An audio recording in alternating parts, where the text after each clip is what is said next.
Good evening, everyone, and welcome to the Anination podcast. We'll be on in just a minute. Thank you guys for coming in on a very sunny Wednesday night here, where we're living at right here. Oh, yeah, sunny Wednesday night, indeed. It really just goes to show that, one, why can't it be this sunny during the weekend? And two, summer is approaching us slowly. I don't know if I really want to be ready for summer because that's going to mean like hot temperatures out here where we live. Yeah, I'm not ready for the summer yet. Let me just enjoy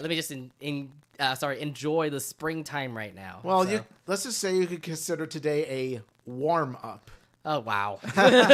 Who are you, Luann? Where's Luann? Is Luann here? Yeah, Luann's here. Inspired Luann's here. by I was going to say. Luann, yeah. All right, man. All right. Well, again, thank you guys for joining in on the stream. We'll be back in a couple of minutes. Enjoy the music while you guys wait. Mm-hmm.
Hello, everybody, and welcome to an all-new episode of the Anination podcast. My name is Nate, and alongside is Omid. What is up, Anination crew? Hope y'all are having a fantastic night. I know that we are, especially given it how sunny it is outside. It's absolutely warm compared to last weekend, considering it was, rainy? Yeah. Yeah, it's the weather has been bipolar, to say. There's been some It's days... weird, because, last week it was hot, weekdays hot. And then, when the weekend, when you want to have a fun time, it's always rainy. I know that in the city, by the way, we had, a CBF thing going on. I know a lot of my friends went to the CBF thing, and they had rained out because of what happened, so... That's the issue. Yeah, that's the problem, is that it rains at it rains and it's rainy and dry at the wrong times, you know? Yeah, I know. So, I mean, I guess we could just start off with our week, so I can just tell you, I did go to the city this weekend, and it was wet. Thankfully, I actually had a friend of mine who actually drove all the way from, San Jose all the way up to San Francisco, and we both, mingle, talk, just because, hey, we haven't talked in a while, so it's let's talk about vacation plans, let's talk about how you're doing, how's life, etc., etc. And then I didn't know about this, but there was this San Francisco restaurant week that was going on. So a friend of mine invited us to go eat out at Fogo de Chao, which is the Brazilian steakhouse. Yeah, nice. So, I've been there. Yeah, you've been there. I've been to Fogo de Chao before. My brother and I treated my mom out once to Fogo de Chao. It was a long time ago, though. Okay, but did you like the meats over there in Fogo de Chao? I kind of feel like the way that we got treated here, because it was a restaurant week and it was at a cheaper rate. We still end up getting all the good meats and the all-you-can-eat salad bar and all the other things that you can eat for less. The location we went to was in San Jose, so it might have been different for you because was it a different location for you? I said San Francisco. Oh, it was in San Francisco. So I think that the surface where you were might have been a little bit different from the service during the time we went. But at the end of the day, they're both Fogo de Chao. So. I mean, they're both Fogo de Chao, but maybe the quality of meat is what I was going for, just because I didn't say I think it was okay. Some of the meats were okay. Some were what the hell am I eating? Because the chicken was bad. I don't know, the way I'm thinking Fogo de Chao, I thought it was gonna be authentic cuisine, really good food, and then somehow I tasted the chicken, it was bad. The sirloin, the beef wasn't bad at all. It was really good food, but still, I was a little bit disappointed about the experience. Maybe it's because we paid a cheaper rate because it's restaurant week in SF. So it could be it. The thing is, this is restaurant week. Like I said before, the quality or the service could be a bit different than regular I know, day. but I don't want to pay $75 for a full service, okay? We paid $40 for this full service because it's restaurant week, and I'm taking advantage of that shit. And then afterwards, I went Moon Girl, by the way, because we went to this roller skating rink in a church, by the way. It was literally nice. in a church, an abandoned church. And they made it a full-on DJ set, which is pretty sick. There's a DJ playing, and then the whole hardwood floor was literally a roller rink. So we rolled around. It was fun. And I remembered falling on my ass a couple times. I am not Moon Girl, okay, but I can skate around if anything. Did you say hi to Lunella? No, she's not there. She lives in New York. She doesn't live in San Francisco. Yeah, I get it. But yeah, just all joking aside, I'm glad you had fun doing the roller skating thing. I'm not much of a roller skater. So you don't? Oh, really? I'll probably fall, 10 times as much as you did. No, to be fair, we had a couple of friends that doesn't know how to rollerblade or roller skate at all, but they were able to at least get the gist of it. They were able to at least roller skate a whole lap, to say. Whoa, nice. Yeah, it's small. It's a pretty small thing, but I was able to at least get back to skating, because if you can ice skate, you can roller skate. There you go. If you can ice skate, you can roller skate. It's kind of the same thing. Fun fact: I can't ice skate either. So you gotta get out there and do some physical stuff. Can't just be indoors, sir. I mean, I'm not indoors, sir. Come on, I'm not indoors all day. I'm just outdoors. Have you just ever go walking? have you ever gone out to say, for example, in the wintertime, you went to Lake Tahoe and ended up going skiing or snowboarding or all of those things? I did go to Lake Tahoe with the group ones last year. Did you even like do any like outdoor activities besides snowball fights? Not all that much, to be honest. But it was mostly like I mostly stayed, indoors with some people. So I'm an indoor guy. Come on. Oh God. Okay. Whatever. I'm an indoor guy. You'll live your life like that, I guess. I'm a hermit crab. And then the whole entire week, by the way, I had the house to myself, so it was pretty chill. Like Sunday, I literally had a really lazy Sunday because I was playing like my cell phone games. I was playing Persona 3. I was playing Disney Heroes. By the way, I still cannot get Luz Noceta in my game. Yeah, it's supposed to be harder than you It's thought, hard. right? Yeah, I can't even get Ida. I end up getting Doofenshmirtz, but I can't get Ida. Yeah, or Luz. I'm like, I can't get any of those guys. I mean, apparently Owl House characters are much harder to get than any other characters. I told you about it last week. Have you tried it yet? I haven't tried it, but from what you've told me, Owl House characters are hard to get. It is. It's hard. And then Monday was interesting because I started to actually feel a little bit sick on Monday. So I don't know if what was happening on Sunday, but like after Sunday was pretty chill, nothing bad happened, and then Monday hit, and I ended up actually feeling a little bit sick. Like I was able to work. I was thinking like I could be able to work here. I could be able to do my tasks, get everything done. But then when I got home after Monday's work, I was like, why do I feel very sick? Like I have a fever and my stomach wasn't really great. And it turns out I may have gotten food poisoning, but it could be it's not from Fogo de Chao. It may be something from Sunday because I was cooking my food. And I think I made the wrong combination or something. Because like I'm assuming maybe it could be the eggs because the eggs were in the fridge for a while, and if you don't actually use the eggs for like a month or two, it will lead to bad things. And I think the eggs were there for too long, and I used it, and I may have. Yeah, it might have been the expired eggs or something. It was bad. Yeah, it was bad. Like on Tuesday, like literally yesterday, I had to call off work. I didn't have the fever anymore, thankfully, but my stomach was just really bad. Like I had to go to the bathroom like many times yesterday. Dude. I didn't want to explain it here in the stream, obviously, because obviously it'll just gross out everybody. I mean, look, I'm sorry you went through all that, man, but I'm glad you're feeling better now. I feel better to at least do the podcast. I still have the little side effects from it, but I'm taking medicine, so at least that works out. And if you haven't noticed, we have a brand new T-shirt right here on the table. No. Yes, baby! Just a heads up, by the way, we're basketball fans. If you don't know, the purple right there in the middle, it says Sacramento for the Sacramento Kings. And if you haven't seen about the NBA, the Warriors lost to the Sacramento Kings, and I'm being victorious tonight. So there you go. So yeah, needless to say, we're not going to playoffs at all. Yeah, I'm just like, not going to the playoffs at all.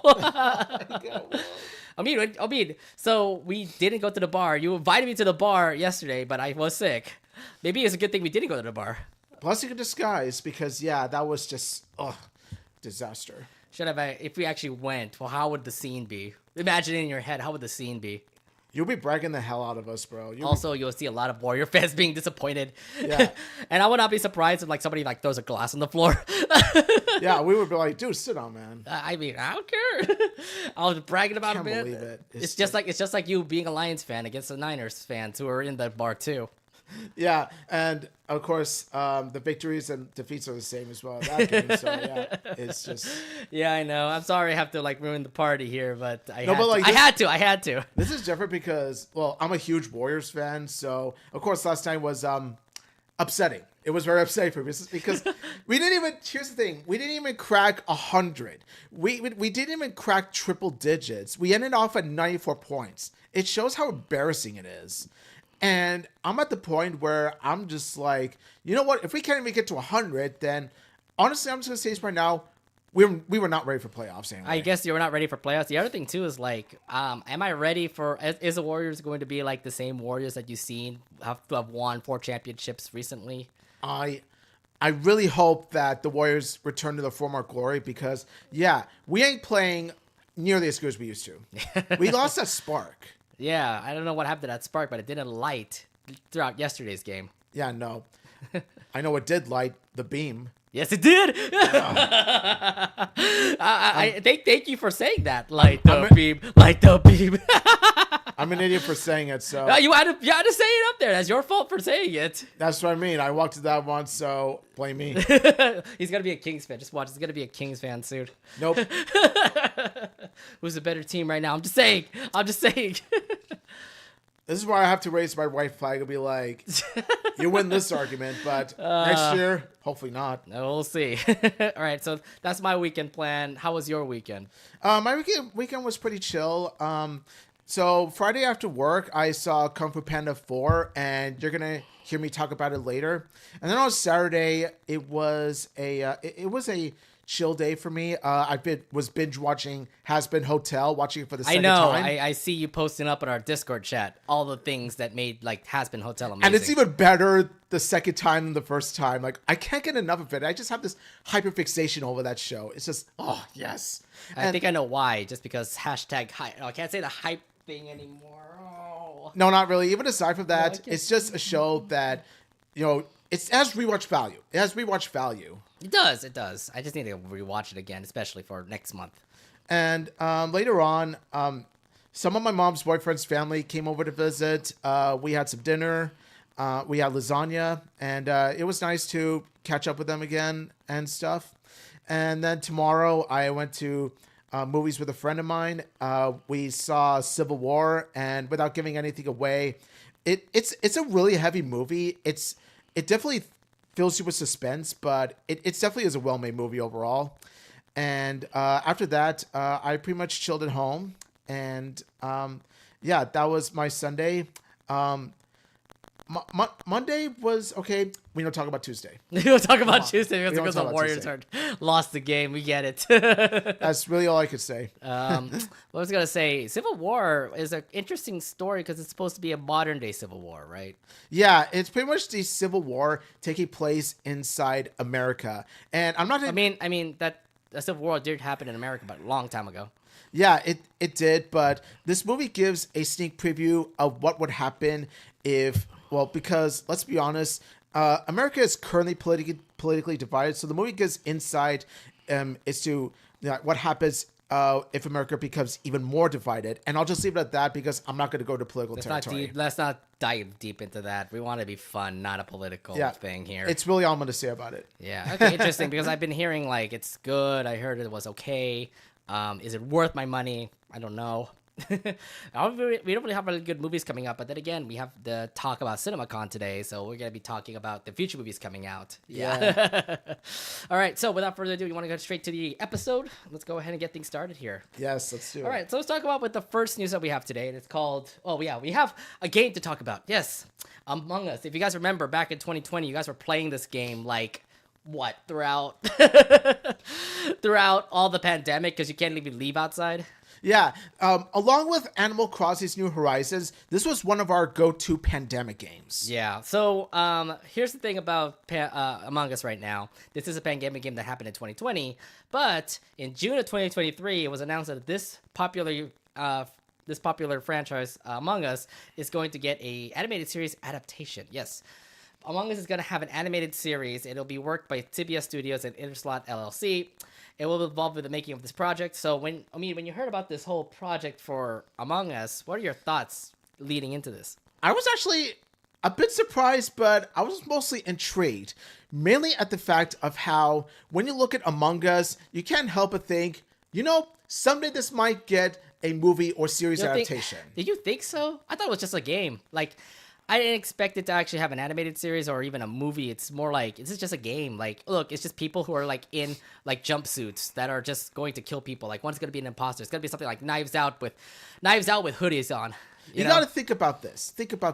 Is that throughout the years, like throughout many years and including today, there are still video games still being adapted into movies or TV shows. So this really isn't that surprising. I mean, you have the Super Mario Brothers movie, and you have like Fallout. By the way, like that apparently that series is good. Have you heard about that? I haven't yet, but I have heard of its appeal. And also, there's also the Minecraft movie that's also going to be coming out Jack soon. Black just announced that he's going to be in. He's going to be the main character of Minecraft? What? Yeah, you got Jack Black, who throughout history has now been voicing 2 characters in Super Smash Ultimate. Wait, what was the first one again? Bowser. Oh, Bowser. Yeah, okay, that makes sense. I wanted to do like Super Smash Ultimate, you go like Bowser versus Steve, and be like Jack Black battle. Oh god. Let's go. I mean, people are saying like after the Super Brothers movie, they're leading towards the Super Smash Brothers like universe or something. You know. Those are just rumors. I mean, they're making a Link movie coming out. You know. Yeah, but it doesn't necessarily mean that, oh, it's confirmed to be Super Smash Bros. Cinematic Universe. Okay, just because Marvel did it, doesn't mean that Nintendo and Illumination have to do it. No, I know, but the way they have to like team up all together, it has to be like something like Subspace Emissary, okay? Yeah.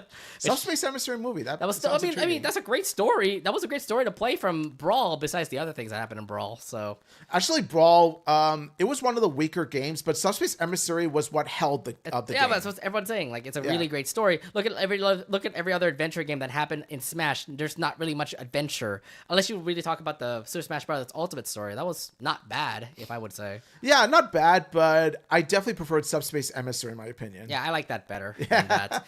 But I would love to play the adventure mode back in Melee, though. That was my favorite. Adventure mode in Melee, it didn't have a story of its own, but damn, it was fun to play. It didn't have a story, but the thing is, like, if you go in very hard mode and try to, like, survive with 5 lives, that was the challenge. It's like... Giga Bowser. Yeah, Giga Bowser. Giga Bowser. Gotta be Giga Bowser. It was pretty sick. That was a fun game though. Yeah. So let's actually go back into the Among Us news, because Among Us is a game that we both played, and to be honest, everybody who's in the audience, you got to play this game, right? Because look, you couldn't meet up with your friends. Like, the only way you can actually play together would be like a game that can work together, like, you know, online, to say. You can play like League of Legends or StarCraft or any of those online games, but there's nothing as great as suspense like Among Us, where all of your whole group becomes crewmates, but there's only one imposter. The imposter kills everybody. The motive of the game is to actually find the imposter amongst the group, hence the title Among Us. Let's look back until all the times we played the game, and Omid, you're not a perfect imposter. Yeah. Like, I'm the farthest thing from perfect. I'm going to be honest right now, I'm one of the worst imposters ever. Come on, man. I mean, it's easy. I mean, I was able to win a couple of games that were like, what was it? That were me being the imposter. The thing is, like, you have to use all of the gimmicks that comes to being the imposter. Like, you can turn off the lights. You can like, what was it? Shut down something, and if it doesn't shut down on time, you win the game. You know? The thing is, it's hard to conceal your identity, because along with strategy, you also have to have luck. Because here's the thing, like, when you're venting, for example, you remember all the lights are on for you. The lights are going to be off. So if you turn off the lights, no one's going to see that someone's in front of you is going to be coming up and saying like, "Oh my god, you vented." He's going to run immediately to the button or something. And it all comes down to not just the timing, but also the luck as well. Because there have been times where whenever I kill someone or whenever I go to the vent, I always end up getting caught.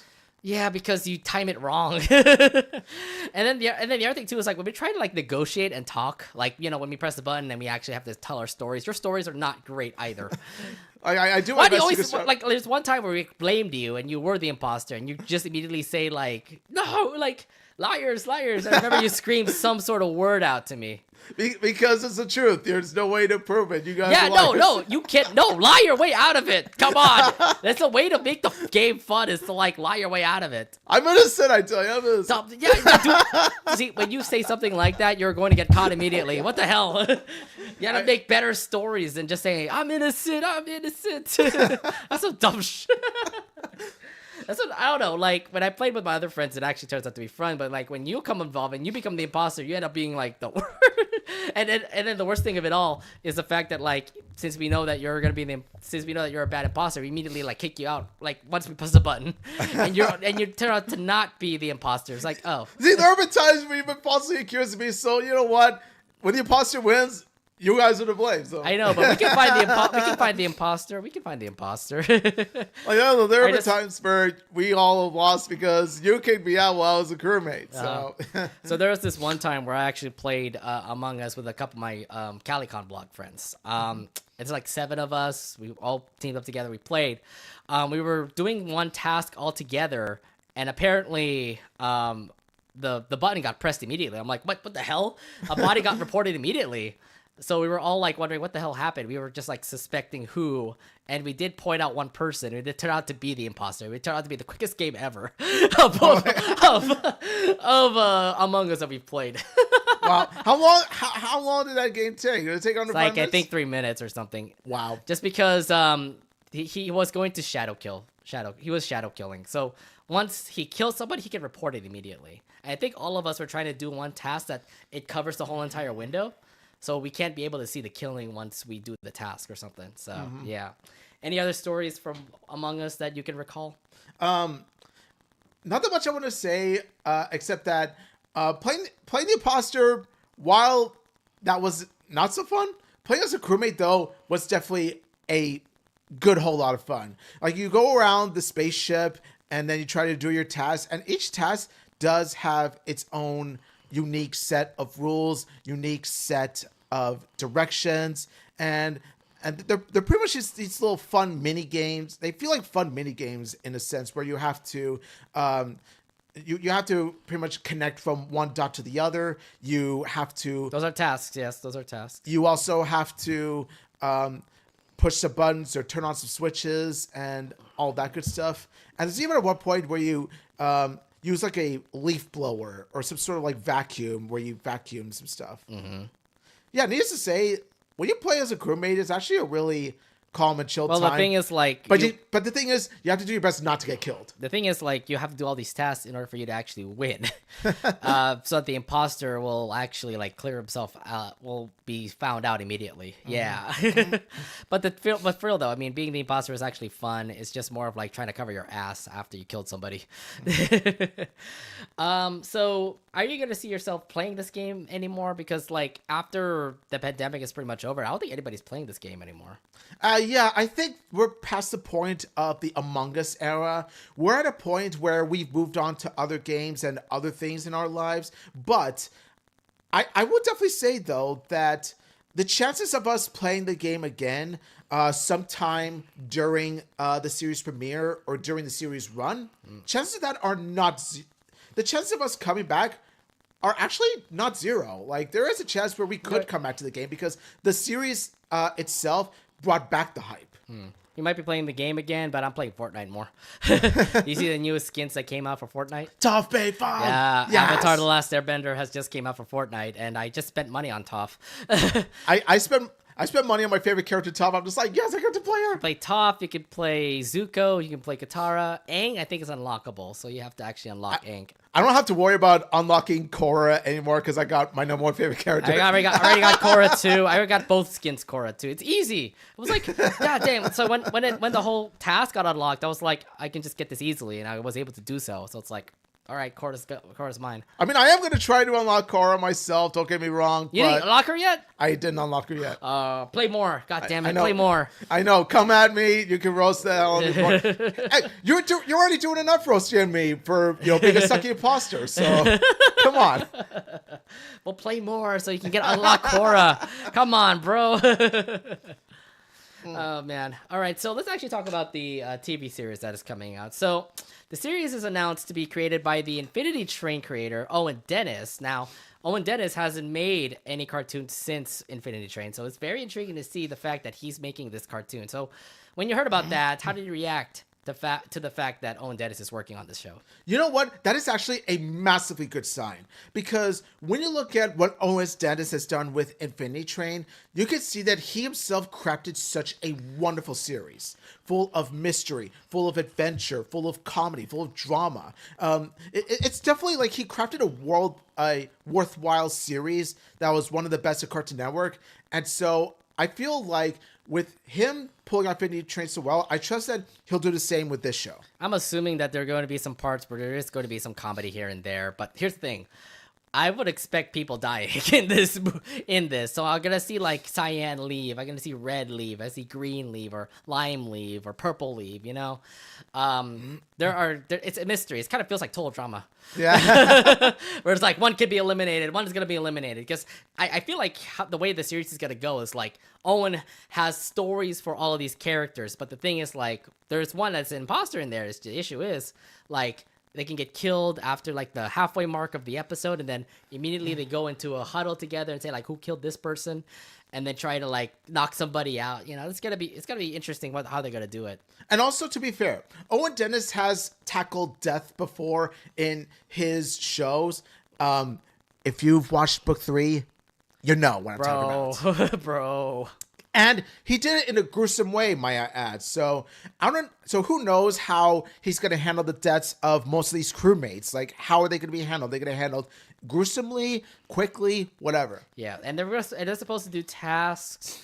They're like going around, and then like maybe somebody just comes up right behind them and kills them. You know, there's that too. So I'm just saying, like, it's like, gonna be interesting how they're gonna do it, and I don't know if they're gonna be looking like that. They're probably gonna be looking like that. So it's like it's gonna be easy to animate. Okay. It really is. Look, it's a simplistic yet colorful animation. Yeah. So I definitely feel that Owen Dennis and his team of animators are definitely gonna pull it off. Now, throughout March and April of this month, there have been actually news progressing when it comes to Among Us, the animated series, and they actually brought up some new voice actors for the show. They've included Dan Stevens as Blue, Patton Oswalt as White, Wayne Knight as Lime, Deborah Wilson as Yellow, Kimiko Glenn as Cyan, Liv Hewson as Black, Villamar as Brown, Ashley Johnson as Purple, Elijah Wood as Green. Elijah Wood, I haven't heard him in quite a while. Yeah, so you got an actor from Lord of the Rings pretty much doing this. So yeah, Randall Park as Red and Yvette Nicole Brown as Orange. Now, some of these people I know, Yvette Nicole Brown has been in like in every animated show I've watched now. And live action, look at Drake and Josh. Yes, and Elijah Wood, we know him. Come on, man, he's the freaking Frodo.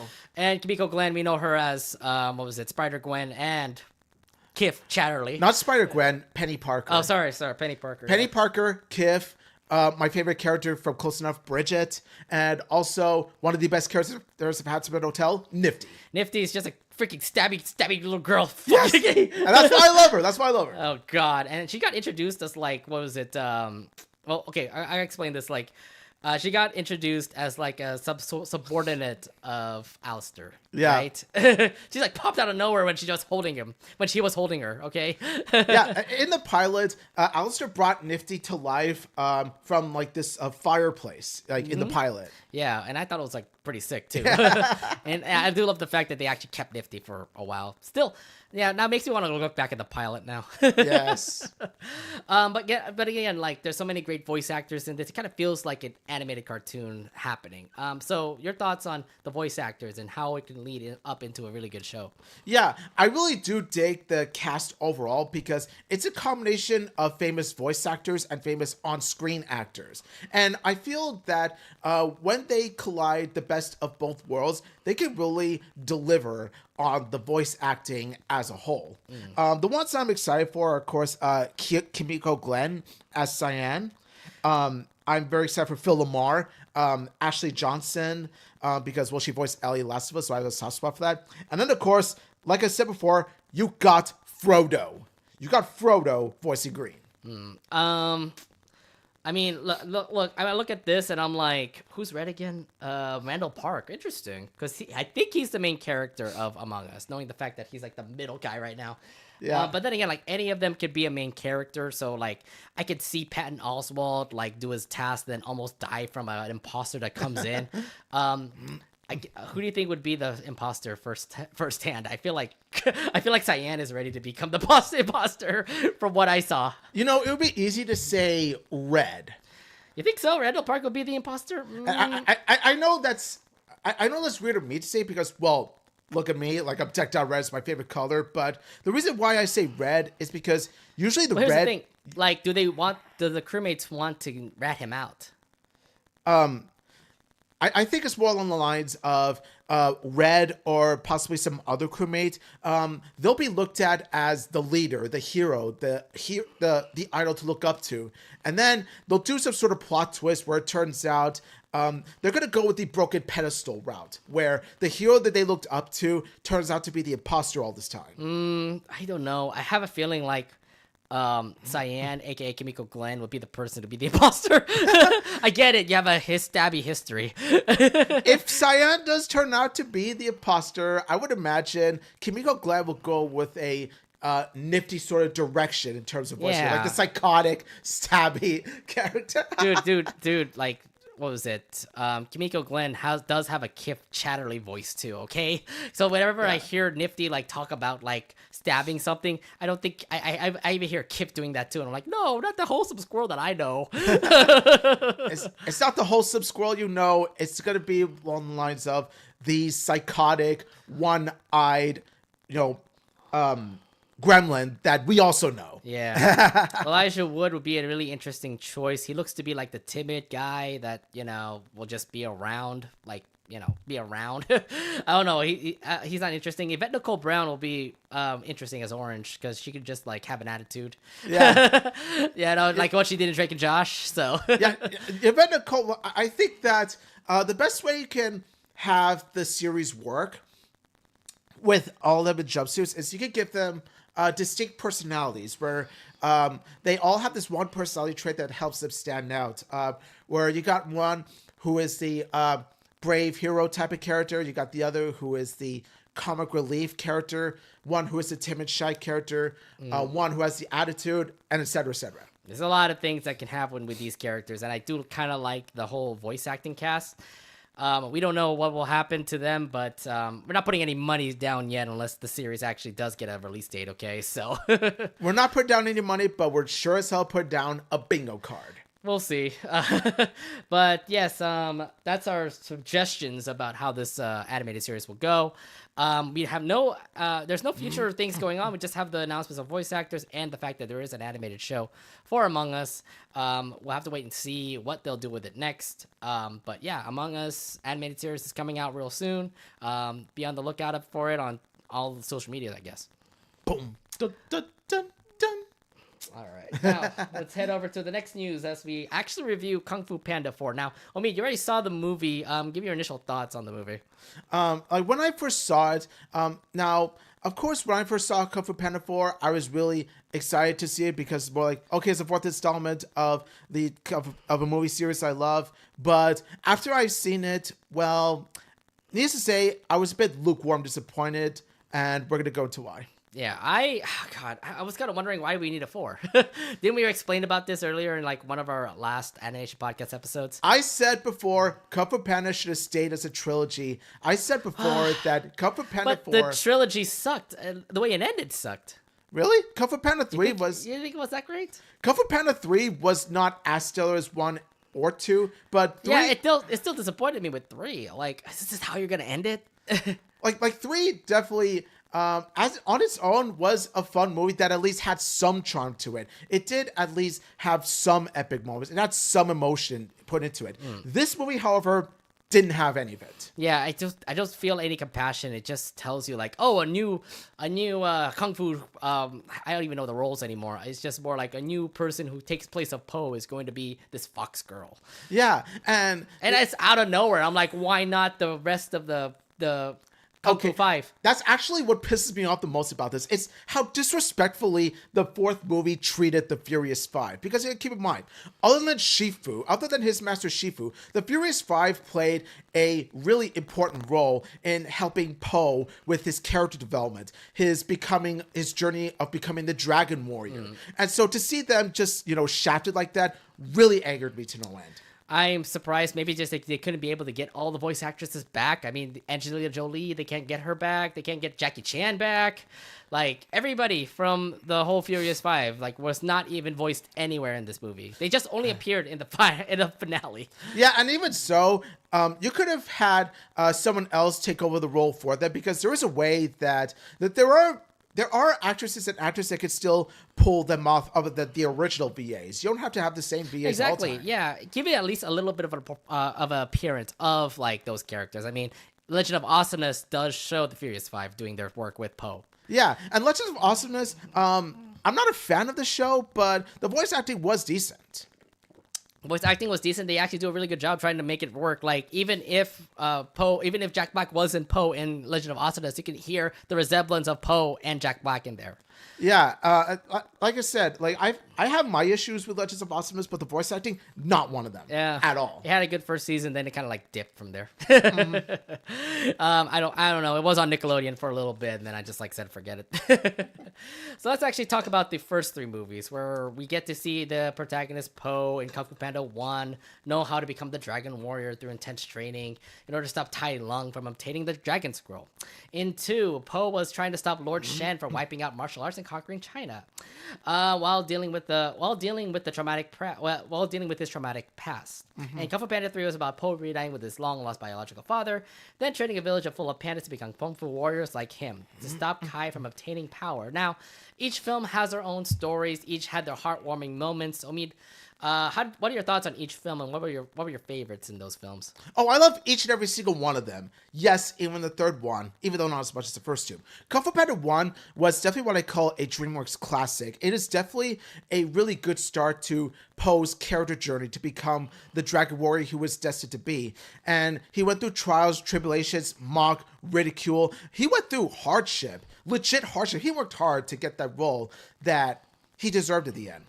Kung Fu Panda 2, out of all of them, Kung Fu Panda 2 is my favorite Kung Fu Panda movie.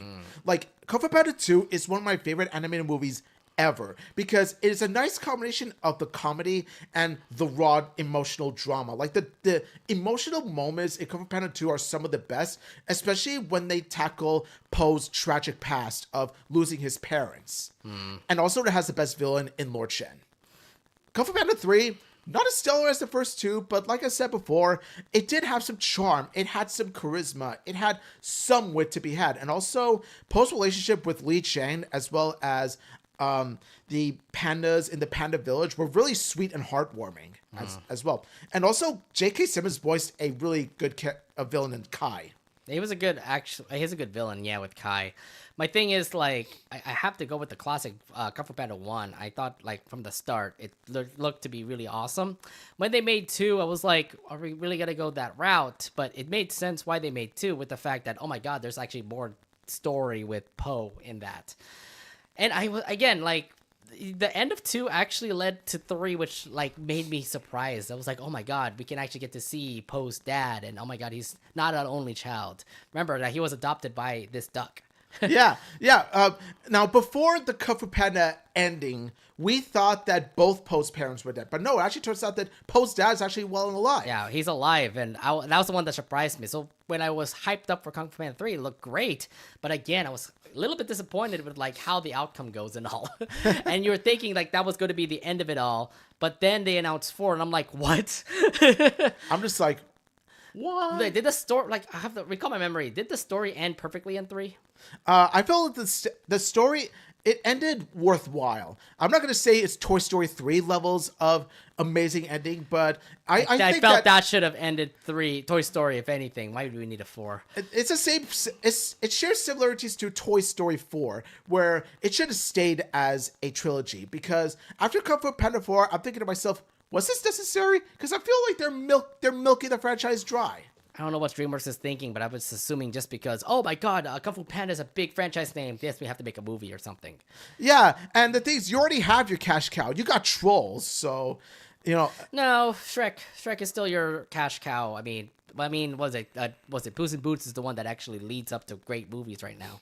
Yeah, I mean, there is a time where it was Shrek, but they haven't been milking it as much as they used to. Right. They're focusing on other, movies, and plus, Puss in Boots' Last Wish turned out to be amazing. It turned out to be a really good movie, and now it makes me think, like, oh my god, we're going to go back from Puss in Boots to Shrek. Hello, I mean, from that ending you saw in Puss in Boots, kind of tells me, like, we are going back to Shrek, are we? Yeah, although I'd be curious to see it because, yeah, it would be fun to see Shrek done in that animation style. It would be really sick, actually, to be fair. Although, to be fair, like, the animation style looks very similar to the Wild Robot that comes out later this year. So yes, yeah. And we already talked about that movie, so let's move on to talk about this. Yeah, so let's actually talk about the 4th movie because I'm not really gonna go in detail about what everything did, everything, but let's actually just talk about, like, the main highlights here. Where looks like Poe is actually getting promoted from not being the Dragon Warrior to becoming the Spiritual Warrior. What are your thoughts on this thing where Poe can get promoted to a different thing, like a Spiritual Warrior?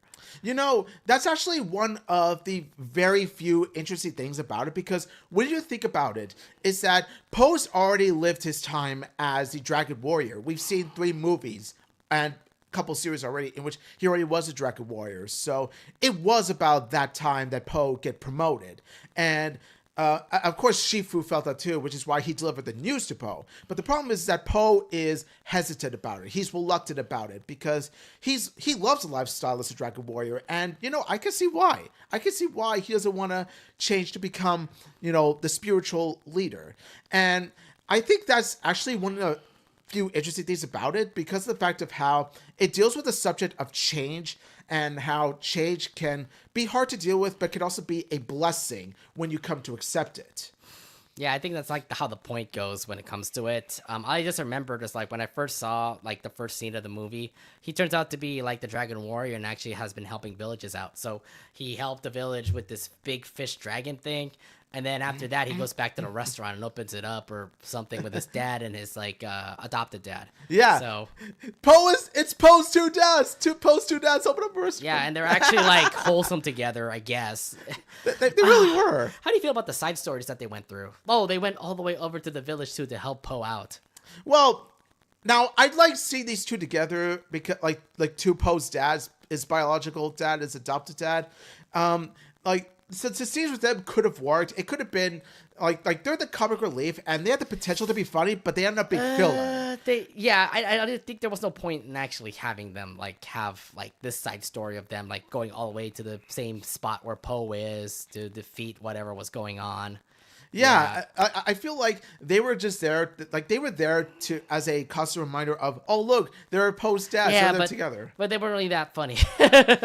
And that's the problem, is that my biggest problem wasn't that their side plot didn't contribute to the main plot all that much. The problem is that it ends up being like filling up the runtime by not being funny. Mm-hmm. I felt like we didn't need those dads. If anything, they should have at least been kept back into the the village. If anything, this is more about Poe and the Fox Girl. So yeah, I get like fatherly instinct, parental instinct can get to you. And the thing is, like, they're just literally just pushed on the side, man. The whole fight was literally with the Fox and Poe. So yeah, you could have had them just show up at the beginning of the movie and then say goodbye to Poe. They don't show up in the movie. I don't think anything would change. They weren't even a part of like the big moment that happened in the movie. The movie would just be shorter. That was it. I don't know. I mean, they could put a lot more stuff in there that doesn't involve the dads, but I don't know.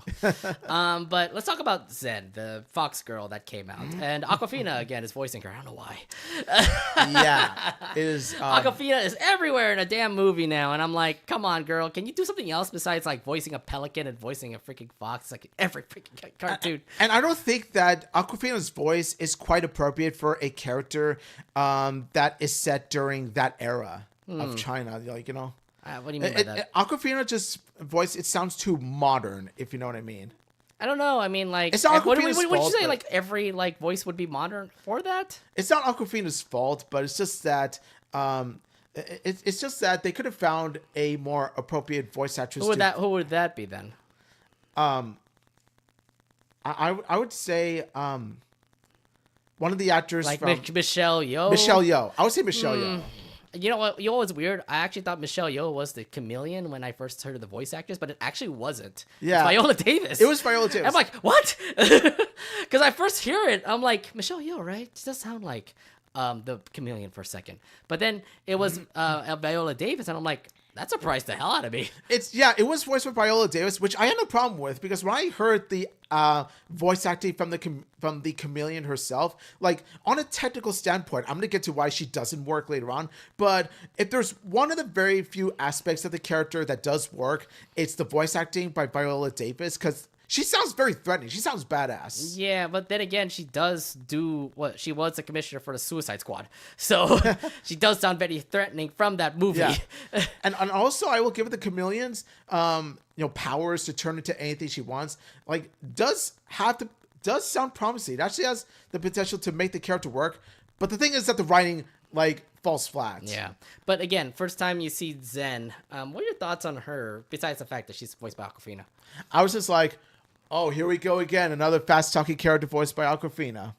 Like I said, nothing against Aquafina at all. It's just that I've seen this like Aquafina's been casted, in too many animated movies nowadays, and I feel like they gotta, tone it down. They gotta stop it. Yeah, Tone it down. I'm not gonna say stop it altogether, but just like tone it down. Aquafina can do more live action roles, please.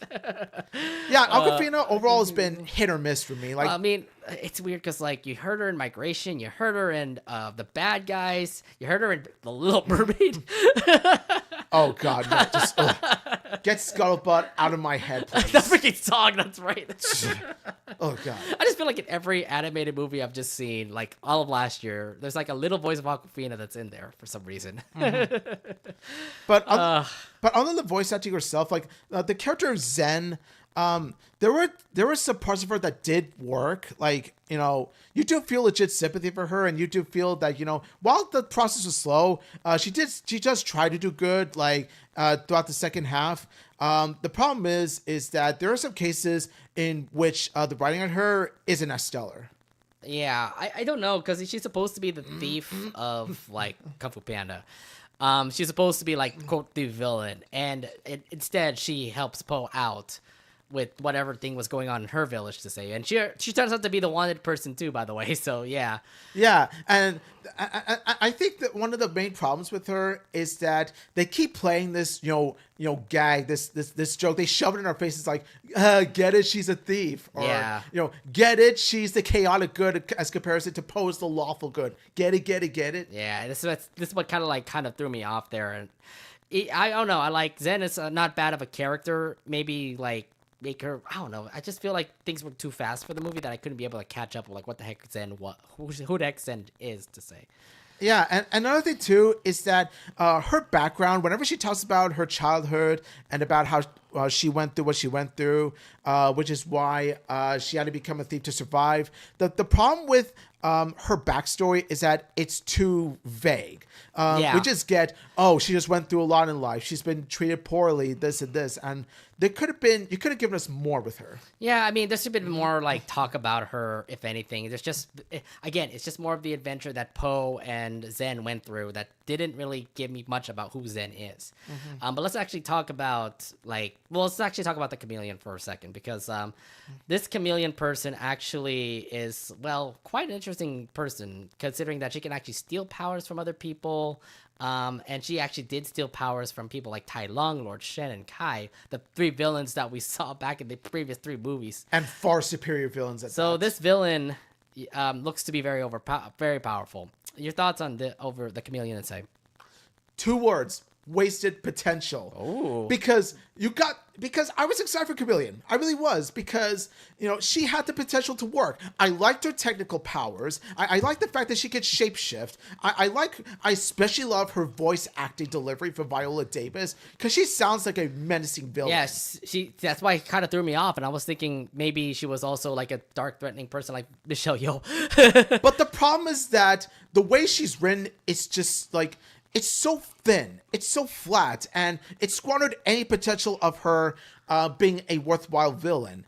And I hate to say this about a villain voiced by Viola Davis, but yeah, she was lackluster comparison to the other 3. Because when you look at the other 3 villains, like, they each have their own, well-written and, well-rounded reasons as to why they do what they do. Tai Lung, felt he got robbed of the destiny that he was promised by Shifu, who was his master. Lord Shen was banished by his parents because of a massacre he committed on the pandas when he heard the soothsayer tell him, like, she foretells that the black and white will defeat Shen. And then you got Kai, who felt betrayed by his best friend, who was Oogway, because he was stopping him from obtaining the power chi that he wanted. So each of them felt a sense of betrayal, so they want to take it out on those that betrayed them, so they want to take it out on the world. With the chameleon, on the other hand, it's just, I'm small.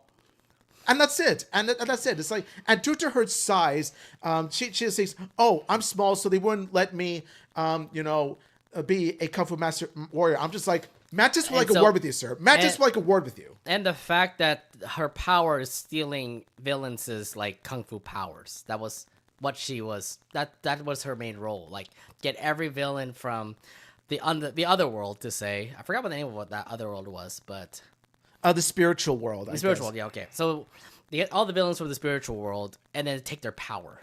Take Yeah. their kung fu power. And I'm like, what?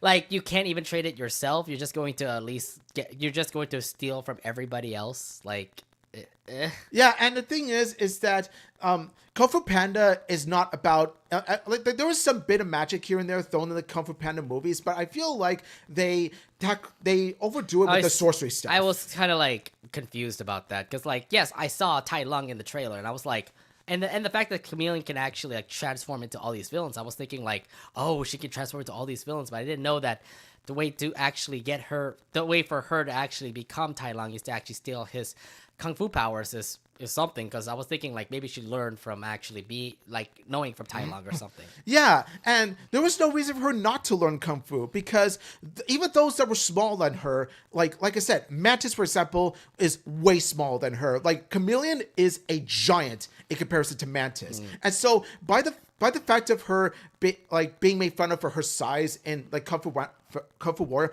really is offensive because of the fact of how it breaks from the continuity of the characters of the entire movie. Yeah, I kind of was a little bit disappointed with what the Chameleon looks like and like what her power is, but come on, just stealing it from other villains, like it makes you really look like the really bad villain. Like I get it, it's the fourth movie, you're supposed to actually have the worst of the worst villains. Would you say worst of the worst, or more like the baddest of the baddest villains?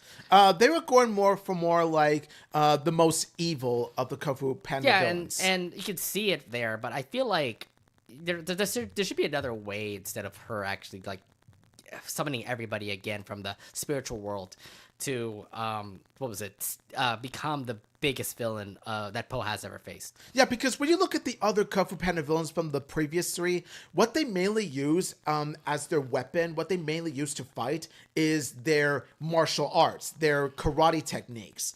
And because we look at Kung Fu Panda, it's not about sorcery, it's all about martial arts, it's about kung fu, it's about real legit physical fighting. Whereas here, however, they overdo it with the sorcery bit when it comes to the villain. And it just doesn't fit well into the realm of Kung Fu Panda. Yeah. So nonetheless, I mean, we can just pretty much all sum it up there. Chameleon wasn't really the best villain to say, but there's some talk about Zen, because the twist of the whole movie was the fact that Zen actually backstabs Poe. What are your thoughts on Zen just doing that all of a sudden and actually was in favor of the Chameleon or was a part of the Chameleon's plan? I will say that rather than going with the cliche route of like, oh, Poe and Zen have to fight, the Chameleon, Zen helps Poe just because to help the main character. They actually give her more nuance than that. They actually give her more backstory than that. It turns out Zen's actually connected to the Chameleon the whole time. Yeah. So I do like that they went with that route because it adds to a new twist in terms of the character. It's one of the few things that I will grant that it does well.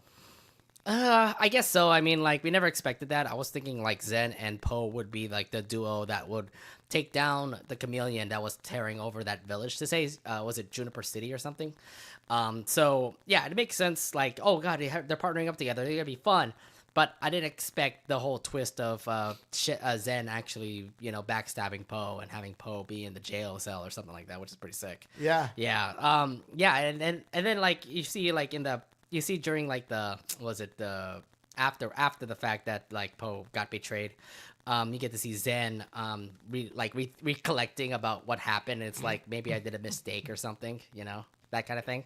And that's why Zen came back to see Poe, and then Poe and Zen end up like teaming up again, and they come to the battle where Chameleon takes on Poe, but Chameleon actually got all the spiritual beings this time around.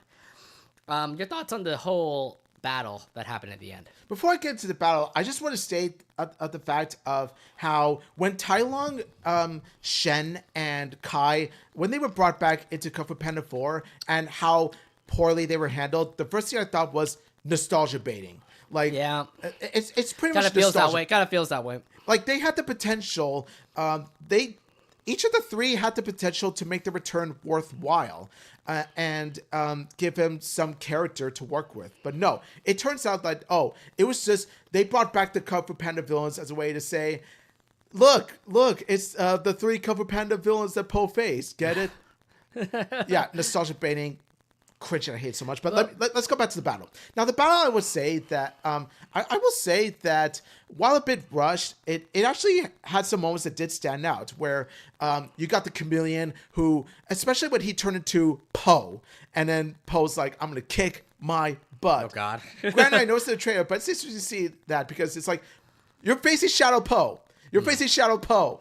Insert persona joke here. But now, overall, I felt that the battle was it was quite engaging, and like I said, I felt it was a bit rushed. It could have been more fleshed out as a battle. My thing right here is like this battle was okay. Felt really kind of one-sided. You had Zen literally helping Po out, so even if like it would have been a Po versus Po battle, I feel like Zen was there anyways just to help Po out. They even did the whole like team up work together in order to defeat the Shadow Po or Chameleon. But it was okay. The battle was not that climactic to say. It was like the other three battles were much more epic, but Kung Fu Panda 4 was a decent battle. I'm not going to say that it was, I'm not going to say it was anything bad, nor was it anything that spectacular. So the whole battle was over. Everybody went back to the Valley of Peace. Po chose Zen to be his successor.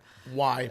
Just why? Yeah, can you tell me when you heard about that? What do you like about the decision about that? Let's just say that I'm as baffled as Shifu was. All right, Yeah, I definitely thought annoying. Shifu was. But then again, like this Zen girl actually tried to steal from the palace. So And another thing too is that I'm just baffled because Zen still hasn't paid her jail time. Yeah, she did help Po. At the end of the day, she did steal, and so you could have had her doing at least community service first before Po even thinks about choosing her to take on the role of Dragon Warrior. I feel like at the end it was going to be Zen anyways, because like after all of the character building that happened, where like Zen turned out to be like learning from Po, and she turned out to be like a kung fu a kung fu master herself, that made sense why she would be the next Dragon Warrior.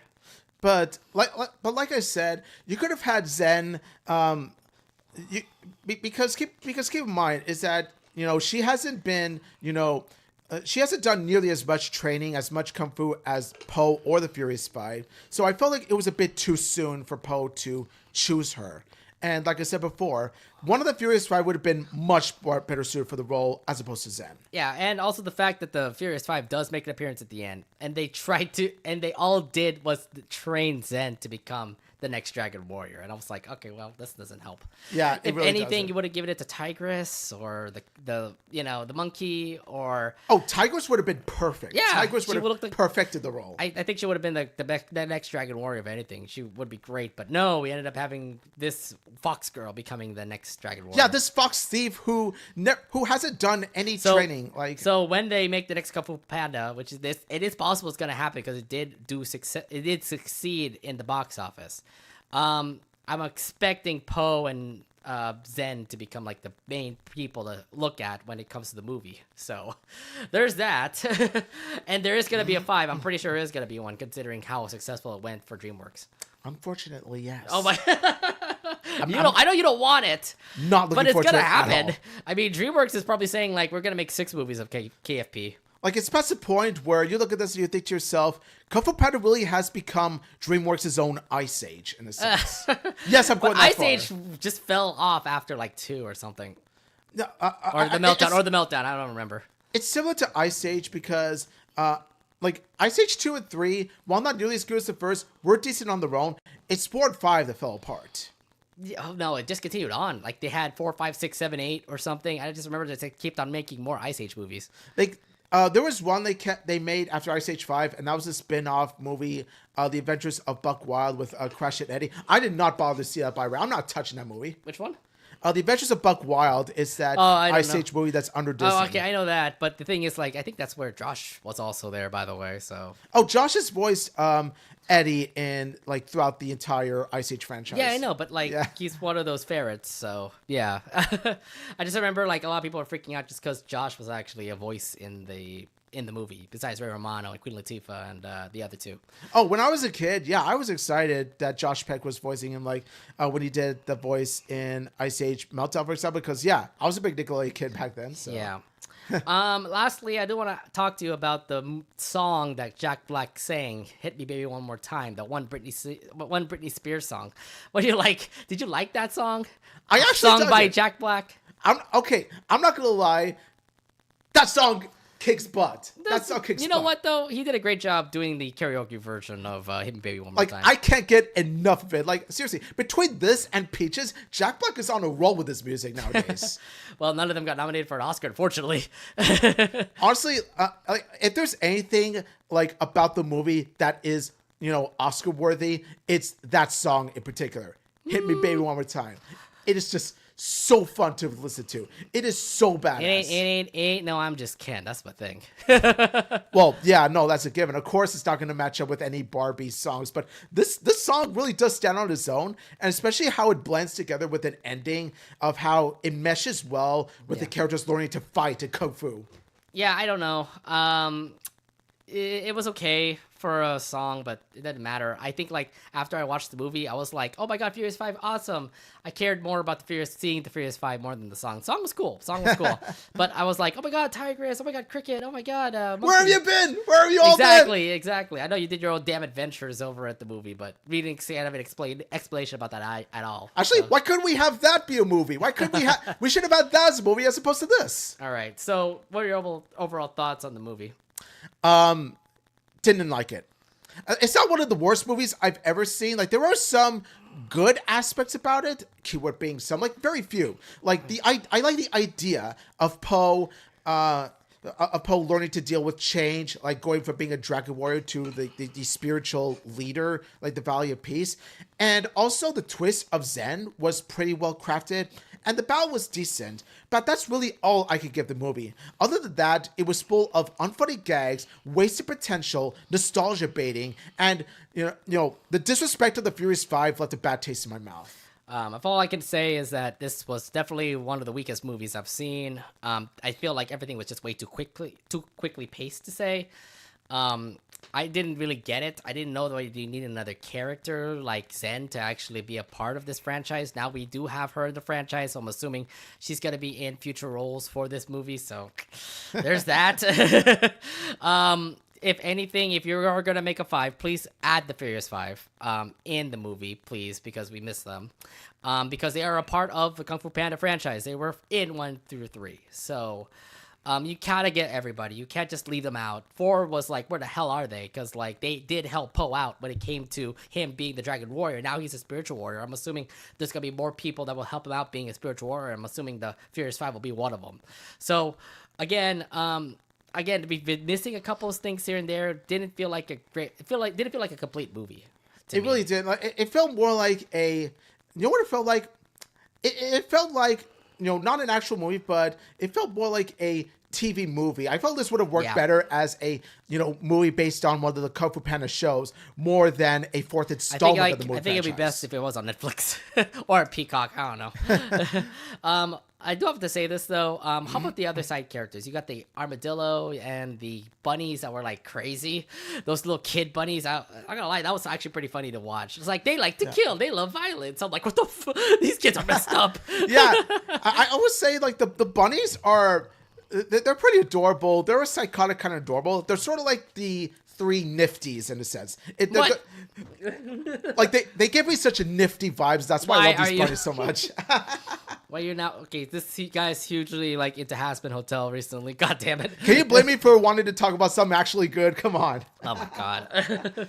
But all in all, the side characters, they range from being quite funny, but they range from being quite funny to just there. Remember, most of it just there. Hey, Ke Kwan is actually in the movie. He was the armadillo. So I mean, there's something.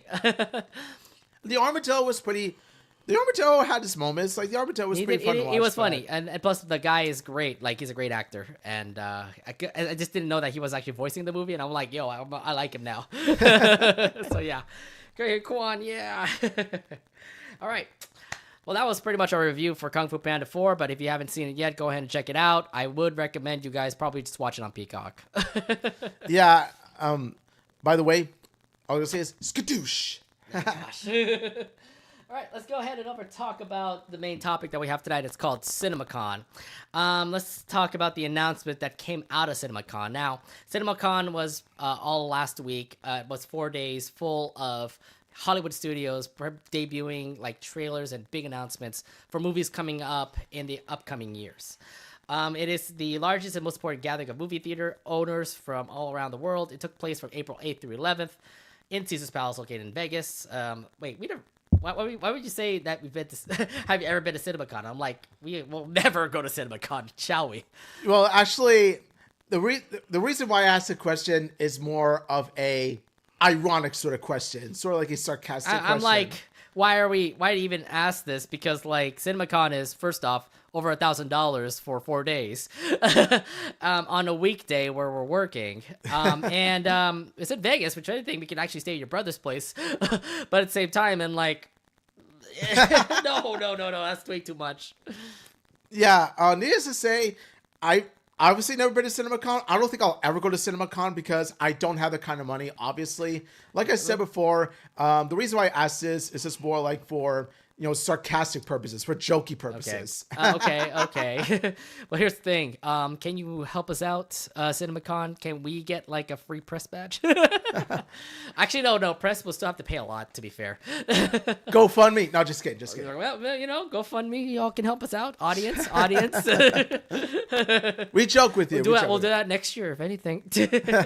All right. So besides that, CinemaCon did happen from April 8th through 11th. So let's actually let's go break down every studios and what they've announced. And let's actually start off with Disney. Yes, Disney, Pixar, Marvel, Star Wars, and National Geographic did announce some big movies coming out.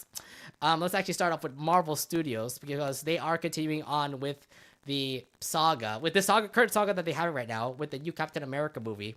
The Captain America was not going to be Steve Rogers, it will be Sam Wilson. We've already known that by the Falcon and Winter Soldier, by the way. And that's not all. We also do have General Thaddeus Thunder, who will now be played by Harrison Ford, will also play a major role in the film Captain America. What are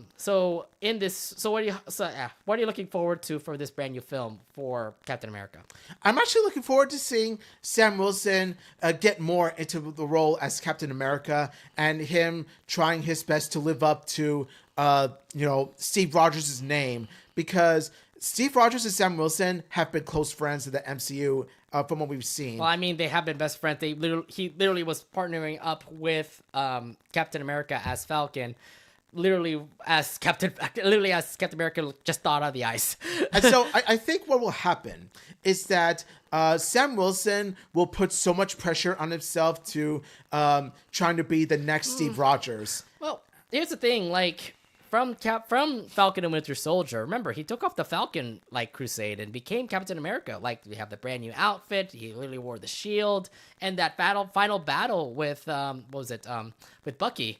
Like, both of them actually teamed up and worked together to defeat the villain that was there. So yeah, I mean, it looked like he had a pretty awesome job as being Captain America, but that was his first battle as Captain America.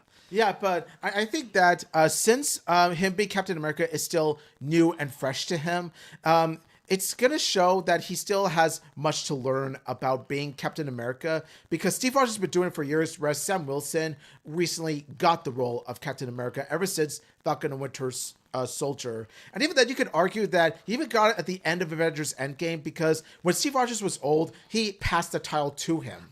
Right, that is true. But I don't think he ever accepted it until until the end of Falcon and Winter Soldier. And so there's gonna be some moments where Sam Wilson has messed up, he might make some mistakes here and there, and he's gonna be so hard on himself because he's gonna be oh, I can never live up to Steve Rogers, and it's gonna come a lesson in that in order to become a great Captain America, you don't even have to be Steve Rogers, you just have to be you. Yeah, well, here's the thing, you have Captain America, Anthony Mackie. But you also do have Harrison Ford playing Thunderbolt Ross, and I'm assuming this is where the Thunderbolts start. Now Thunderbolt, from what I remember, he has played a role before in Civil War, but it's played by a different actor. Oh, interesting. Okay, I have to look back at Civil War now. Yeah. But Thunderbolt Ross will be in the movie. Okay, that's gonna be interesting because I have to look back at like all the Marvel movies that I watched now because of that. Yeah, I got to look back on the history of the character, but needless to say, Well, I mean, there's the Thunderbolts movie coming out from Marvel Studios, and I'm assuming that's kind of relating towards. well, yeah, because it's Thunderbolt, so Yeah. And I was assuming like, oh, is he gonna be making the Thunderbolts movie? So there's gonna be like a side movie having him as the main star for that movie. yeah, and how they're gonna handle his character in this new movie, it could go in any direction. It could go in any direction, whether it be his mentor, whether it be him turning into a good guy, turning into a bad guy sort of thing, or maybe he had his own motivation for doing what he's doing. Who knows? But needless to say, I am excited to see Harrison Ford, do the role. Harrison Ford's first kind of role in Marvel Studios, so that's gonna be something. Yeah, and not to mention that this is Harrison Ford doing a role that is under the Disney brand name, but under a different branch. Where you got Harrison Ford doing Han Solo in Star Wars, and then Indiana Jones later on, and now you got him doing Thunderbolts here. It's like Harrison Ford is all across. So it's like, well, he did both Lucasfilms, by the way. Like, if you talk about Indiana Jones and Han Solo, so he's going from Lucasfilm to Marvel. There you go. Lucasfilm to Marvel. There you go. He's not a Disney folk yet. Wait until he goes to a Disney film, guys.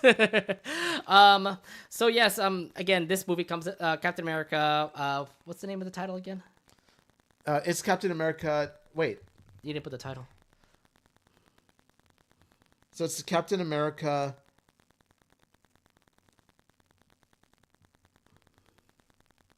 What was that, folks? Oh man. I know there's a title for the new Captain America movie, but that comes out in 2025. Captain America: Brave New World. Yes, that comes out in 2025. Yes, so there you go. So yeah, Captain America: Brave New World, that comes out in 2025. So get ready to watch that. And if anything, they do have Marvel Studio is going to have a new movie coming out this year. It's called Deadpool and Wolverine. During Cinemacon, for those that attended the Disney panel, they were shown 9 minutes of Deadpool and Wolverine. We did get to see Deadpool come out. Was it Deadpool or was it? I know somebody came out and presented. It showed more of an R-rated humor. At one point, there was even a moment where Deadpool literally said, "Suck it, Fox, we're going to Disneyland." It's Deadpool humor, breaking the fourth wall. This is what Deadpool does, guys. So seeing all the news and highlights that came from the 9-minute footage does make you more hyped for the movie. The more I see from Deadpool Wolverine, the more excited I am for it. As if the Super Bowl trailer already didn't get me enough hype for Deadpool Wolverine, here comes Deadpool Wolverine presented CinemaCon to even amplify it up even more. I think this actually helps me like the Deadpool Wolverine movie. I mean, the trailer definitely makes it a whole lot funnier. I mean, well, Deadpool movies have just been like hits. Like 1 and 2 were great. 3 is going to look great. Just the fact that Fox is dead. So you get to, like if you saw the trailer for Deadpool 3 or Deadpool Wolverine, literally the 20th Century Fox logo's right in the background. So it's like there's your fourth wall breaking right there. Yeah, not only that, we get to see Wolverine in a yellow jumpsuit. So in his old X-Men outfit, yes. In his old X-Men outfit, yeah. So I'm kind of wondering, because when you look back at Deadpool 2, you get to see references of X-Men. In this movie, this is made by Marvel Studios, not by Sony and Marvel anymore. It kind of reminds me okay, well, how can you make this even sillier or make this even more relatable towards the next saga to say? And we did see some hints here and there. I mean, the TVA is in this movie. The TVA from Thor. They're in this. No, not Thor. The TVA in Loki is in this movie. They literally go through those portals just to get Deadpool to do something or something like that. Deadpool's gonna roast the heck out of both Fox and Disney. He thinks he's like Marvel Jesus or something. If I remember, I was about to say he thinks himself as Marvel Jesus, and given the current state of the MCU right now, it's not hard to see why he would name himself that. So I'm kind of wondering, because obviously there's a lot of big changes happening for Marvel MCU right now. Will this change the MCU for Marvel? Because remember, they had original plans, but things happened where we can't do this anymore. And now the stories have changed. So will Deadpool and Wolverine actually change it up? Let's just say there's going to be a reason why he calls himself Marvel Jesus, and it's going to age like fine wine. It's going to age like fine wine. We'll see how it goes, but I'm excited for this. This comes out in the summer. And for those that went to Cinemacon, I hope you enjoyed your 9 minutes of like footage. Man, that was great. Yes. I mean, you didn't actually announce other things, by the way. I'll discuss this later. Let's talk about Mufasa, the Lion King, which is a prequel movie to the 2019 Lion King film. Barry Jenkins shows the footage for the movie, and he says that the film will be about Mufasa, Scar, and others on the journey throughout Africa. Okay, first off, yes, Mufasa became the king of the nation, the king of Africa, or whatever the land they were in. But how he became king is pretty much the story of Mufasa. How do you think this movie is going to go because of this prequel story? Let's just say that I'm just saying right now, when I heard about the announcement of Mufasa the Lion King to begin with, I'm just like, another Lion King live action movie? Really? Why do we need it? As if the 2019 live action remake was already unnecessary enough to begin with. Now we have to have a prequel to it? Why? I don't know how this will go. It is a brand new story that the Lion King folks want to do. I think it's just more towards like those who love Lion King. Like those who really grew up with Lion King really want to see like a prequel story of how Mufasa was the king of land, to say. So I guess it's more treated towards the folks that love Lion King, or the folks that love the original Disney movies, to say. Well, we love the original Lion King. We don't love whatever that abomination was in 2018.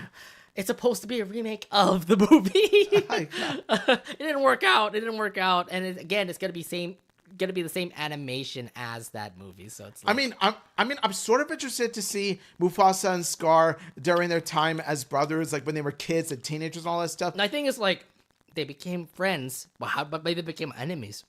Yeah, like they were friendly towards one another. How did Scar befriend hyenas?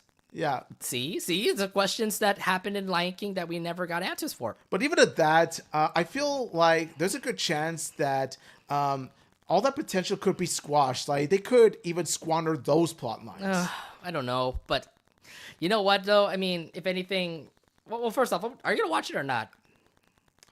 Only if it's for free. Oh my god! I'm not paying a single. He's waiting 5 months until it hits Disney Plus, I guess. I'm not waiting. I'm not wasting a single dollar for that movie. Gosh. Are you kidding me? I don't know. We'll see. It doesn't feel promising to say. You didn't put this down, by the way, but people who went to CinemaCon got treated to 15 minutes of Inside Out 2, by the way. So that's the Pixar news that came out. So, I mean, we saw the trailers. We saw, like, some highlights here and there about the new emotions that'll pop up. We'll discuss this again. Omid, how excited are you for Inside Out 2? I'm very excited for Inside Out 2. And the reason why I didn't include this in our conversation is because I felt like we've said all we need to about that movie. Yeah, but like, did they see more footage? They saw more footage than the trailer. I would imagine they saw like how Riley grew up, how her emotions were mixing in her head while she was like learning hockey, and we get to introduce the emotions that pop up, the new emotions that pop up for Riley. Yeah, like they saw the footage, but we didn't. But from the feedback that we've seen in social media, there have been new ideas and new characters that have popped up. Yeah, so I'm assuming like this could be like good, awesome stuff to see. We obviously they can't tell us right off the bat or anything like that, but yeah, I mean it is something to check out. Inside Out 2 looks again like good. Yeah, like I said before, we pretty much said as we talked about it, like as we talked about the trailer, it already looks so promising. But I feel like CinemaCon it makes this movie even more promising. Yeah, like from the presentation. All right. Well, nonetheless, I mean, those who went to CinemaCon, you got 15 minutes worth of Inside Out 2. Last but not least, let's actually talk about the other announcement that came from Walt Disney Animation Studios, Moana 2. Now, Dwayne "The Rock" Johnson appeared to talk about the film. More importantly, he spoke about how playing Maui in Moana has been a life-changing experience for him. Yeah, he especially talked about his Samoan cult background, which is also featured in the movie. He even awarded the NATO Spirit of the Industry Award for all he has done. So, your thoughts on The Rock, as well as your excitement for Moana 2? Yeah, when I saw Dwayne Johnson present Moana 2, I was sitting there and I was thinking to myself, Dwayne Johnson was the perfect person to present Moana, given it how that's pretty much his heritage, because his character Maui was inspired by his grandfather, and his cultural heritage is something that really means a lot to him. So, and the way he talks about it with such passion. There's even times where he has teared up. It's gonna be interesting how they're gonna be approaching Moana too, because like Moana, the first movie ended up really well. Like it had a good reception, and it also ended really well. How they're gonna approach it with 2 is interesting. You are gonna bring back Alani Cavallo and The Rock again, but like, how's the story gonna go now? I would imagine that, given that their history with Disney sequels, even the ones that are recent, like let's say like Frozen 2 being okay, Ralph Breaks the Internet, we don't talk about it. Moana 2 could fall into either category. I'm hoping it will go more like a Frozen 2 sort of quality, where it's pretty, average, pretty okay, not nearly as good as the first, but it's still decent on its own. I think it will actually do pretty well. I mean, if anything, Inside Out 2 already shows that it's going to be pretty good, again, from our thoughts when it comes to the trailer. But Moana 2, again, it's a kind of a build-up of like how it will actually succeed more compared to the original movie that ended up becoming like a really big hit for Disney. So it is a question that we need to answer, but again, we don't have much to say. We'll need to see more trailers for Moana 2 when it comes out later this year. Yep. All right, let's move over to another studios that also got featured in Cinemacon. Paramount Pictures. Yes, Paramount Pictures and Nickelodeon and stuff of Nickelodeon, CBS, and those properties to say. And the first thing I want to talk about is another SpongeBob movie. Great, another SpongeBob movie. Yay! Oh my god! You didn't even release a trailer of the upcoming one. You still? No, they didn't even announce it during their panel. They just put it out right there on social media. That like said, you just? Are you kidding me? Like we don't even know what the 4th SpongeBob movie looks like, and you're already rushing to a 5th movie. We already you have a really 5th. are milking the sponge, aren't you? I mean, that's what Disney's doing with Frozen 5. So, I mean, Frozen 4. But the thing is, the Frozen movies, like the sequels, they at least have the potential to have some sort of purpose. What's the point of SpongeBob 5? I have no idea, but they called it Search for SquarePants. oh God, a 5th SpongeBob movie. And again, we're just getting this. First off, the first movie was in the 2000s. Sponge Out of Water was in 2015. Sponge Out of Water was 2021. We do have a 4th movie coming out.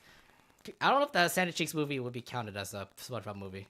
It takes place in the SpongeBob verse, so I would technically count it. You don't think so? As a SpongeBob movie. Because like it was made for Netflix, not in theaters. This is going to be in theaters. So I'm assuming that's the 4th movie. Okay, so we're going to be talking about that particular SpongeBob movie, but regardless of how you want to count it, regardless of what you may, regardless of how you want to treat the Sandy Cheeks movie, you got to keep in mind is that either way, you're milking.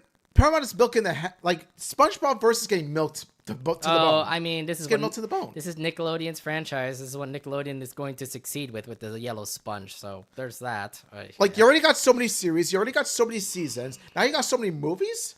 Yeah, I don't know what's going on in Nickelodeon's mind, but we are going to have a brand new SpongeBob movie according to what they say.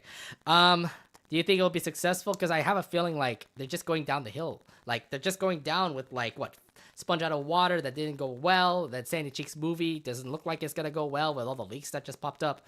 And then the 5th movie with the announcement, it just tells me like, guys, be original here. Come on. Okay, I'm so sorry. If you're gonna define success, well, it depends. Now, box office wise, yeah, I can see it makes a decent amount of money because you got kids, they're still excited for SpongeBob and all that stuff. You got these diehard SpongeBob fans, they're gonna go see it. Critical success? Well, absolutely not. No, I don't think it's going to be critically successful. I don't think it's going to actually be successful. Come on, guys. After the bomb that you've made for the Sponge on the Run, I don't think, like, the franchise is going to go up more unless they actually make, like, a big hit. I don't know. SpongeBob has been just, like, all over our minds for, like, over 25 years, and I'm getting sick of it, man. It's been shoved in our face. It's being shoved in our faces. I'm getting sick of it. Yeah, I just can't anymore. Nonetheless, SpongeBob does have a 5th movie. It's coming out in the future, and I'm like, good luck, Nickelodeon, or good luck, Paramount. Yeah, you can't just have the kids just be all over that now. Yeah, because it worked out so well with Sponge on the Run, didn't it? No. like seriously, Sponge on the Run was already unnecessary enough. It already was bad enough, and now you gotta have this? Really? Yeah. I don't know, man. Paramount already started off with the SpongeBob SquarePants movie, and like again, it's not to help out. But there are other franchises that also did get announced during Paramount's CinemaCon announcements. First thing I want to talk about is the Smurfs. The Smurfs are actually going to be back again. Now, you're thinking like, oh, the animated series is not really successful, but heck, they are making a movie. It will feature Rihanna as Smurfette. Oh, that's new. Not Katy Perry this time. Yeah, no, it's a brand new Smurfs movie. It's in its own brand new Smurfs verse. Yeah, so Rihanna will be Smurfette. There's also going to be other like notable voice actors like Nick Offerman, really funny guy. Hannah Waddingham, Kurt Russell, John Goodman, Sandra Oh, a lot of people pretty much. So the Smurfs has been around Nickelodeon for quite a while. Are you excited about this movie coming out? Yeah, I'm actually curious. Now, here's the thing. I don't really have much experience when it comes to any type of Smurfs media itself. I haven't even watched any of the movies, but I am aware of the impact it had. I'm aware of the amount of media that it has had throughout the cartoons, the movies, and whatnot. So I'm actually curious to see how this Smurfs movie is going to do. I'm not going to lie. Yeah. You know what though? If this is another franchise that can actually help save Paramount or Nickelodeon at all cases, I will be down for it. The first two movies were okay. I like the first movie more than the second. Hopefully the third movie would be good. If anything, please bring what was it, Neil Patrick Harris back. He's a great actor, by the way. Okay, and now let's actually bring up to the biggest announcement that happened in regards to Paramount Pictures. It turns out that Avatar: The Last Airbender is not over. There's going to be a brand new movie called Aang: The Last Airbender. Yes, yes. Now it'll be a movie based off Avatar: The Last Airbender, but this time around it will take place in canon to the show. It'll be during Team Aang's years as full-grown adults, so see them as like 20, 30-year-olds. The cast has been shown for most part to be different voice actors from the one in the show. The only exception being Dante Basco, actually being Zuko again. Yeah. Oh. Dante Basco has been like amazing, by the way. Oh, Dante Basco will always be Zuko. Always will be. Yeah, so Dante Basco is Zuko. We also do have Eric Nam as Aang, Jessica Matten as Katara, Deanne Kwan as Toph, and Dave Bautista will be voicing as a villain in the movie. So the person who does Drax is actually going to be in this movie too. Imagine Drax is a villain in Avatar world. He's going to be like a really deep voiced guy. He's going to be pretty epic. Yeah, I like Dave Bautista has this voice. He has this like, big, epic, strong guy voice that could pull off a really worthwhile Avatar villain. So the film will be released over at October 10th, 2025, which will mark the 20th anniversary of the Avatar: The Last Airbender show. What are your thoughts when you heard about this particular project coming out next year? I'm gonna say this right now. This was the one and only announcement from Nickelodeon, like Paramount specifically, in which I'm the most hyped for, like 100% hype all the way, because it's not just my bias love towards it, but it's also along the lines of, for years we've been begging for a story, like movie or show, in which it takes place during a time where Aang and his team are full-grown adults. And we've gotten some here and there, but they were mostly flashbacks from Legend of Korra, and they didn't even show that much. Well, did the books actually explain those stories, or we never had like them as full adults in any form of like media or books or anything? We didn't even have them in the comics from what I remember. The comics I have... That's saying something. The comics that I currently have of Avatar, they're still at their kid age. So, wow. Okay, so this is absolutely brand new. These are brand new content of them. Like, the whole entire squad literally being adults and actually, like, fighting whatever's going on in the Avatar world. Yeah, and there's so much potential. There's so much you could work with them as adults. Well, they stopped the war. That's one thing. But, like, what happens in between from Korra's timeline to Aang's timeline? Like, was it just literally 70 years of peace or something, or 80 years of peace? I don't know if that's true.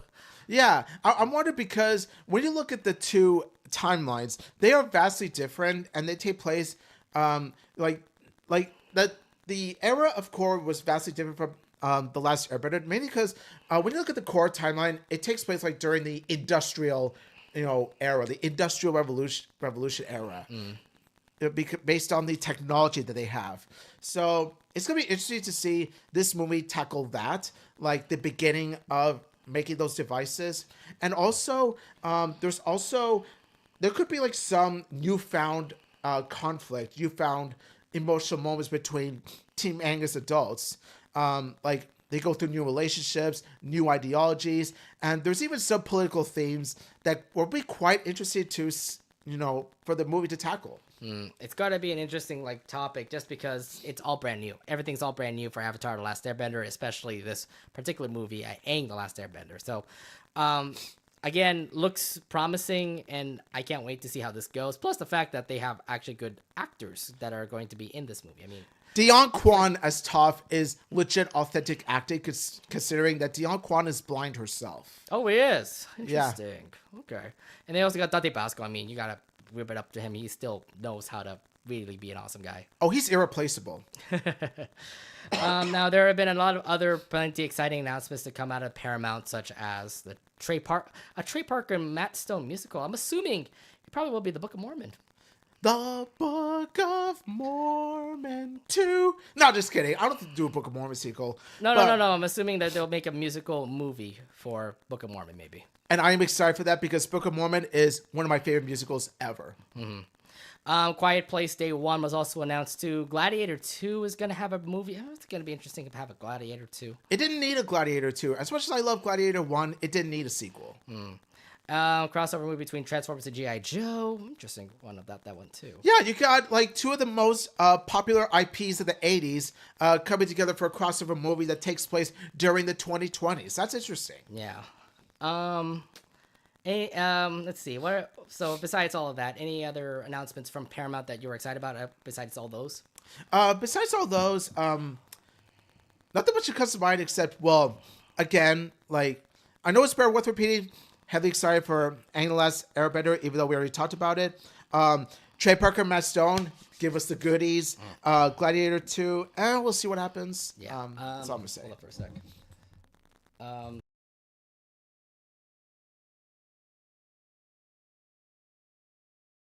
All right. Well, that's pretty much it when it comes to our announcements for Cinemacon. These are only the two studios that we're going to be focusing on tonight. Yes. So, yeah. But until then, again, we have to cut it short because I got a little emergency going on. So, I can put that out there. If anything, thank you guys for checking out the Anination podcast. It's a little bit short, but we'll be back next week for another new episode. But until then, see you guys next time. Have a lovely night, y'all. All right. See you guys, everybody. Bye.